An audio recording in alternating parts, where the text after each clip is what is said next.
네, 오늘 제목은 그 날에는 이라는 제목으로 스가랴서 12장 1절에서 14절 말씀을 가지고 함께 나눠보도록 하겠습니다. 그 날이란 어떤 날을 이야기하는 것일까요? 스가랴에서는 메시아이신 구원자이신 예수님이 오신 날을 예언하고 있습니다. 그 날에는 하나님께서 믿지 않는 모든 민족들을 심판하시고 예루살렘을 구원하시고 그 백성들에게 회개하며 애통하는 마음을 갖게 하실 것이라는 것입니다. 그래서 축복을 주시겠다는 것입니다.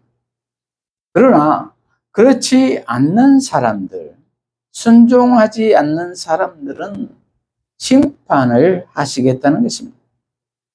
저와 여러분은 그 날의 삶을 살고 계십니까? 순종하는 삶을 살고 계십니까? 오늘 본문을 통해 살펴보도록 하겠습니다. 오늘 본문 스가랴서는 예수님이 오시기 전 약 500년 전의 이야기입니다. 스가랴 선지자가 바벨론에서 돌아온 이스라엘 포로 귀한 공동체에게 지속적으로 메시아가 오실 것을 예언하고 있습니다. 그러므로 순종해야 한다는 말이지요. 그래서 오늘 본문에서 많이 사용되어지는 단어가 바로 그 날이라는 단어이지요. 그래서 스가랴서의 주제는 메시아의 오심과 순종입니다. 그러므로 축복을 누리려면 돌아오라라는 것입니다. 그런데 그 당시 이스라엘 포로 귀한 공동체는 어떠한 상황이었습니까? 그들이 처음에 귀환해서 돌아왔을 때는 성전을 지어야겠다고 생각하고 깊은 신앙심을 가지고 돌아왔습니다. 그런데 돌아와서 성전을 지으려다 보니 많은 방해 공작으로 인해 성전 공사가 중단이 되자 실망한 나머지 아예 하나님을 믿지 않으려는 사람들도 있는가 하면은 양다리를 걸치는 사람들이 많아졌다는 것입니다. 하나님도 믿고 우상도 숭배하고 하나님도 믿고 돈도 섬기고 이러한 혼합주의 신앙인들이 많이 있었다는 것입니다. 요즘의 우리들의 신앙생활과도 비슷하지 않나요?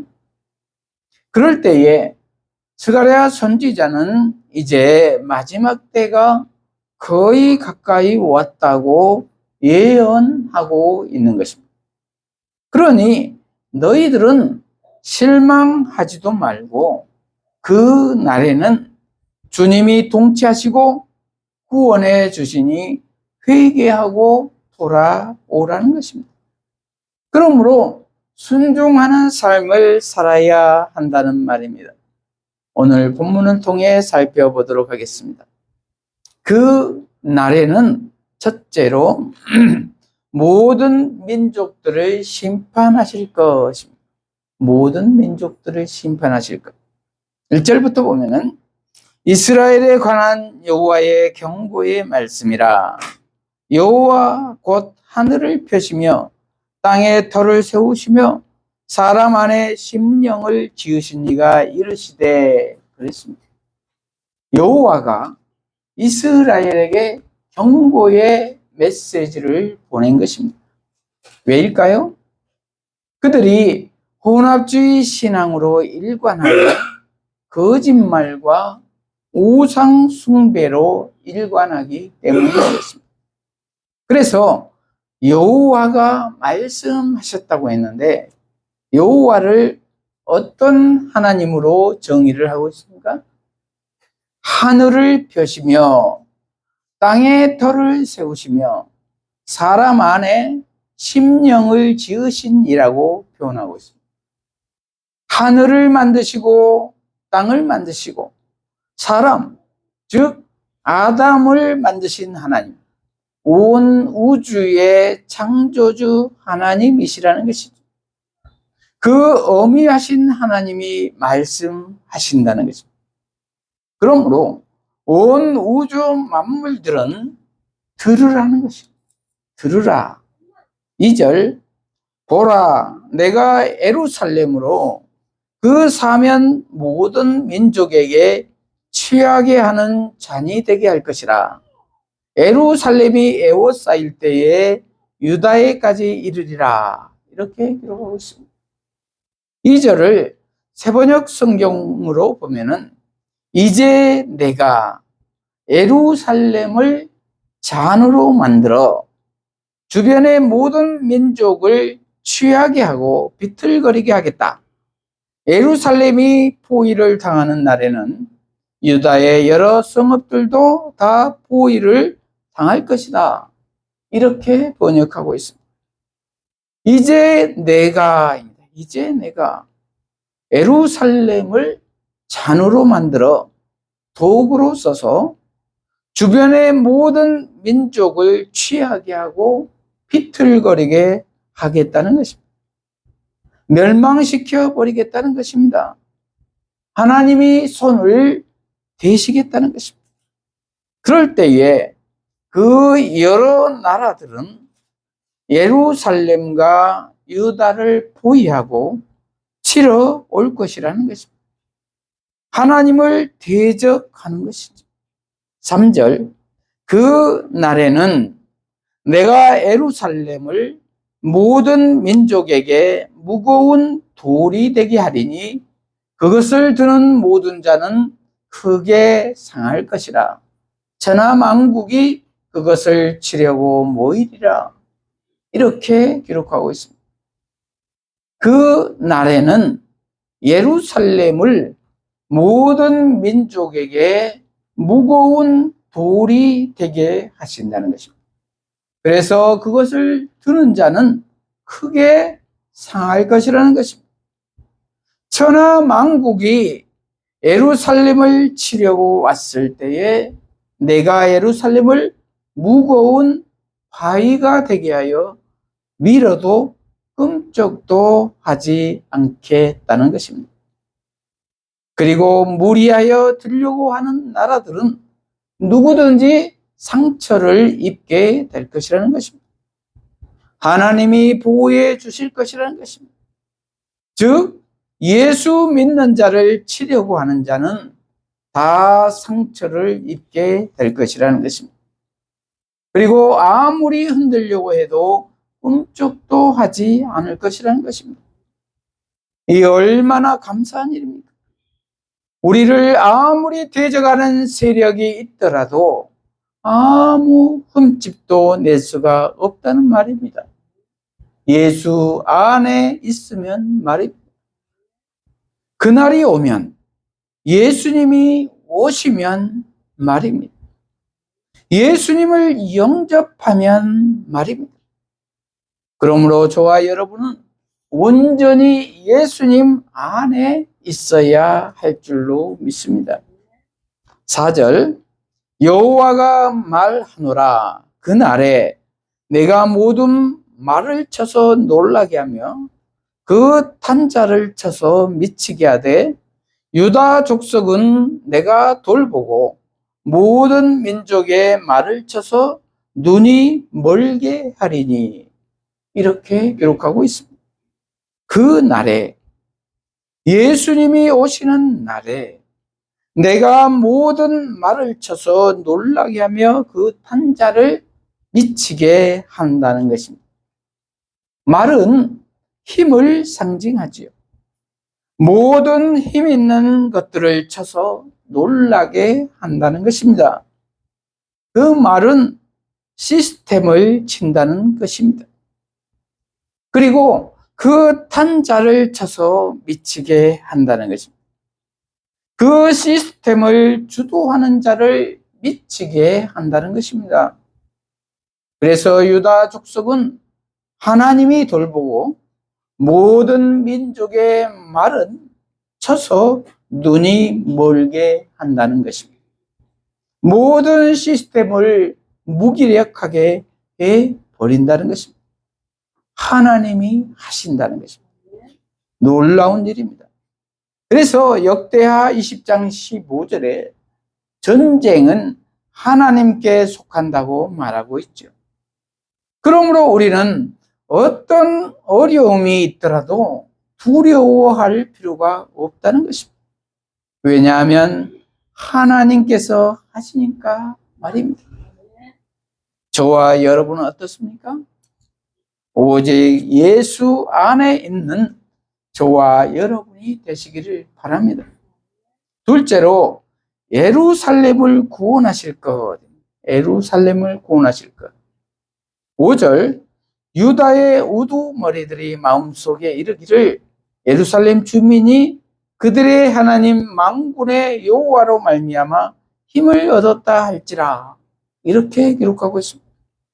그래서 유다의 지도자들이 마음속에 이르기를 예루살렘 주민이 그들의 만군의 여호와로 말미암아 힘을 얻었다라고 말한다는 것입니다. 6절 그 날에 내가 유다 지도자들을 나무 가운데에 화로 같게 하며 곡식단 사이에 횃불 같게 하리니 그들이 그 좌우에 에워싼 모든 민족들을 불사를 것이요 예루살렘 사람들은 다시 그 본 곳 예루살렘에 살게 되리라. 이렇게 기록하고 있습니다. 그 날에 내가 유다 지도자들을 나무 가운데 화로 같게 하며 곡식단 사이에 횃불 같게 하여 좌우에 에워싼 모든 대적들을 불사를 것이라는 것입니다. 그래서 예루살렘 사람들은 다시 그 예루살렘에서 살게 될 것이라는 것입니다. 하나님이 다 물리쳐 주실 것이라는 것입니다. 이 얼마나 감사합니까?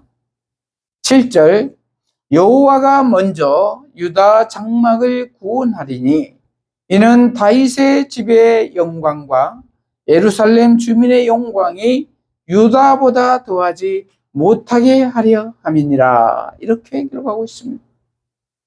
7절을 세번역 성경으로 보면은 나 주가 유다의 거처를 먼저 구원해 주겠다. 다윗 집안의 영광과 예루살렘에 사는 주민의 영광이 아무리 크다 해도 유다의 영광보다 더 크지는 않을 것이다. 이렇게 기록하고 있습니다.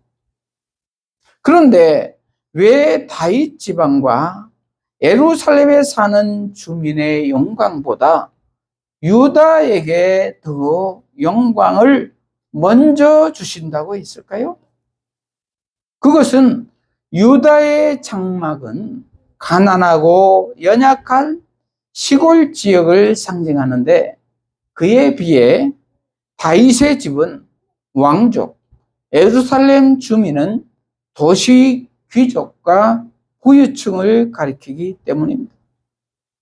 그래서 하나님은 가장 보잘것없는 자, 연약한 자를 먼저 구원하심으로써 자랑할 것이 하나님께만 있도록 하기 위함입니다.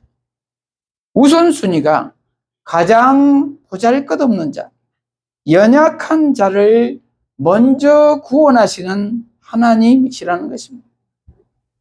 8절 그 날에 여호와가 예루살렘 주민을 보호하리니 그 중에 약한 자가 그 날에는 다윗 같겠고 다윗의 족속은 하나님 같고 무리 앞에 있는 여호와의 사자 같을 것이라. 이렇게 기록하고 있습니다.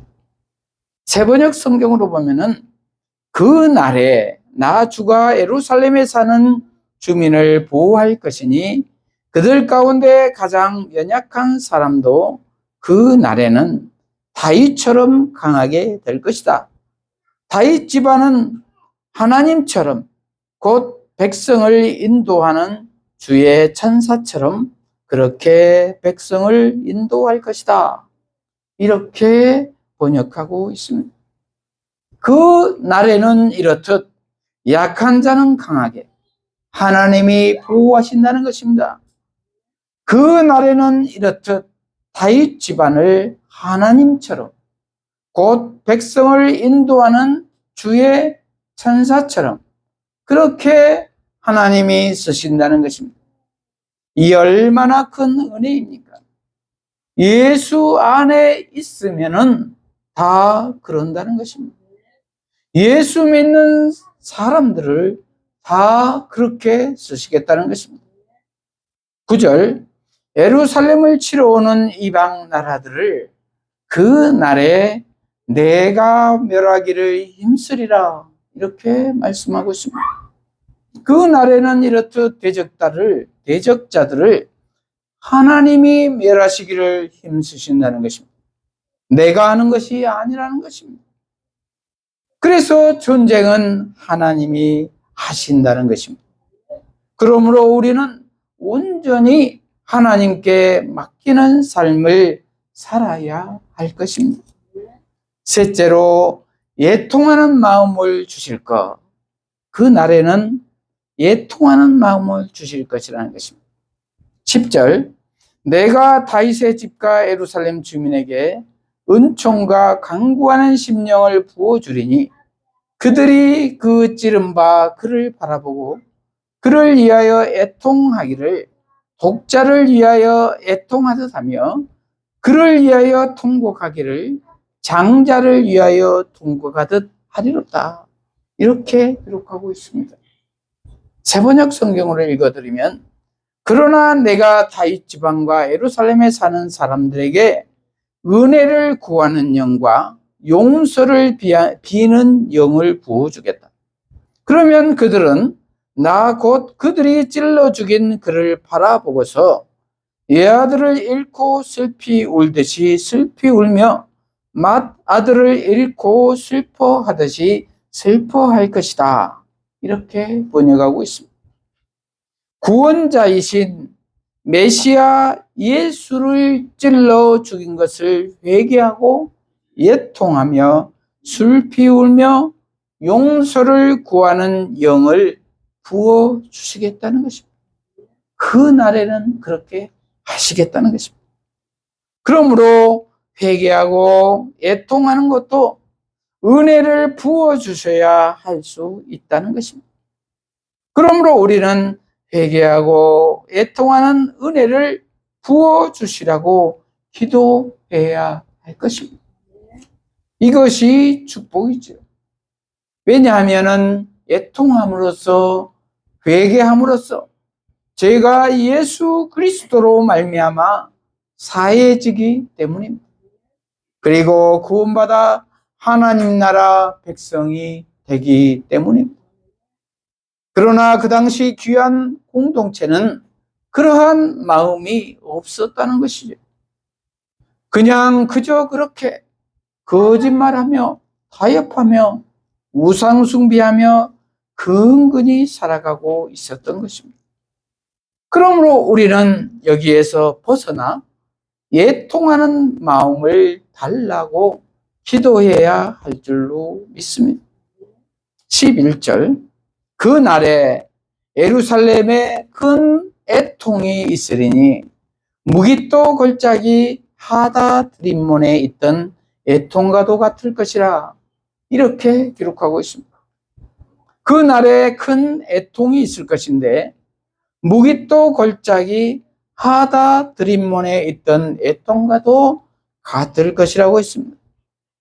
이것은 역대하 35장 22절에서 25절에 나오는 갈그미스 전투에서 죽은 요시야 왕을 위한 애통을 말합니다. 예루살렘 사람들은 요시야 왕이 성군이었는데 애매하게 열광의 전투에서 하나님의 음성을 무시하고 죽음을 당한 것을 내내 못 잊어 애통해 했습니다. 그 애통과도 같을 것이다 라는 것입니다. 하나님의 말씀을 들었더라면 그런 일이 없었을 텐데 라는 아쉬움의 애통입니다. 역대상 35장 20절에서 25절을 읽어드리면은 이 모든 일 후 곧 요시야가 성전을 정돈하기를 마친 후에 애굽 왕 느고가 유브라데 강가에 갈그미스를 치러 올라왔으므로 요시야가 나가서 방비하였더니 느고가 요시야에게 사신을 보내어 이르되 유다 왕이여 내가 그대와 무슨 관계가 있느냐? 내가 오늘 그대를 치려는 것이 아니요 나와 더불어 싸우는 족속을 치려는 것이라. 하나님이 나에게 명령하사 속히 하라 하셨은지 하나님이 나와 함께 계시니 그대는 하나님을 거스르지 말라 그대를 멸하실까 하노라 하나 요시야가 몸을 돌이켜 떠나기를 싫어하고 오히려 변장하고 그와 싸우고자 하여 하나님의 입에서 나온 느고의 말을 듣지 아니하고 무기토 골짜기에 이르러 싸울 때에 발 쏘는 자가 요시야 왕을 쏜지라. 왕이 그의 신하들에게 이르되 내가 중상을 입었으니 나를 도와 나가게 하라. 그 부하들이 그를 병거에서 내리게 하고 그의 버금 병거에 태워 예루살렘에 이른 후에 그가 죽으니 그의 조상들의 묘실에 장사되니라. 온 유다와 예루살렘 사람들이 요시야를 슬퍼하고 에레미야는 그를 위하여 애가를 지었으며 모든 노래하는 남자들과 여자들은 요시야를 슬피 노래하니 이스라엘의 규례가 되어 오늘까지 이르렀으며 그 가사는 애가 중에 기록되었더라. 이렇게 기록하고 있습니다. 요시야가 애매하게 죽은 것이죠. 하나님의 말씀을 듣지 않고 자기 생각대로 하다가 죽음을 당한 것이죠. 그 당시 갈그미스 전투, 즉 신바벨론과 아수르와 이집트 연합군과의 싸움에서 죽은 것입니다. 그 전투에서 신바벨론이 승리하고 아수르, 이집트는 급격히 약화되지요. 괜히 그들의 전쟁에 끼어든 것입니다. 느고 왕은 그냥 예루살렘을 지나가려고 했을 뿐인데 요시야가 끼어든 것입니다. 느고를 통한 하나님의 말씀을 요시야가 새겨 들었어야 했었지요. 이러한 애통의 마음을 그날에 주시겠다는 것입니다. 저와 여러분은 이러한 애통의 마음이 있으십니까? 12절 온 땅 각 족속이 따로 애통하되 다윗의 족속이 따로하고 그들의 아내들이 따로하며 나단의 족속이 따로하고 그들의 아내들이 따로하며 13절 14절까지 이어집니다. 이렇듯 회개는 개인적이며 가문마다 사람마다 하나님 앞에서 통곡해야 한다는 말입니다. 그 날에는 이렇듯 회개하는 마음과 애통하는 마음을 개인과 각 족속에게 주신다는 것입니다. 은혜이지요. 이러한 애통의 마음이 저와 여러분에게도 있으시기를 바랍니다. 말씀을 마무리합니다. 저와 여러분은 그 날을 살고 계십니다. 오늘 본문에서 말씀하시는 그 날은 예수님이 오신 날입니다. 그리고 지금 그 예수님은 지금도 우리와 성령으로 동행하고 계십니다. 그러므로 우리가 지금 회개하고 예수님을 영접하면 우리는 오늘 본문이 이야기하고 있는 그 날을 지금 살 수가 있는 것입니다. 그리하면 모든 대적들을 물리칠 수가 있고 예수님이 우리의 방패가 되어 주십니다. 그리고 회개의 영을 애통하는 마음을 지속적으로 부어주십니다. 그래서 은혜의 삶을 살 수가 있습니다. 그러므로 우리는 지금 온전히 예수님을 영접하고 예수님 안에 거하는 삶을 살아야 될 줄로 믿습니다. 이러한 우리 모두가 되시기를 축복합니다. 기도하십시다. 하나님 아버지, 오늘 그 날에는 이라는 제목의 말씀으로 깨닫게 하시니 감사합니다. 우리 모두가 온전히 예수 그리스도를 나의 구주로 영접함으로 승리하는 그 날을 지금부터 살 수 있게 하여 주시옵소서. 예수님 이름으로 기도합니다. 아멘.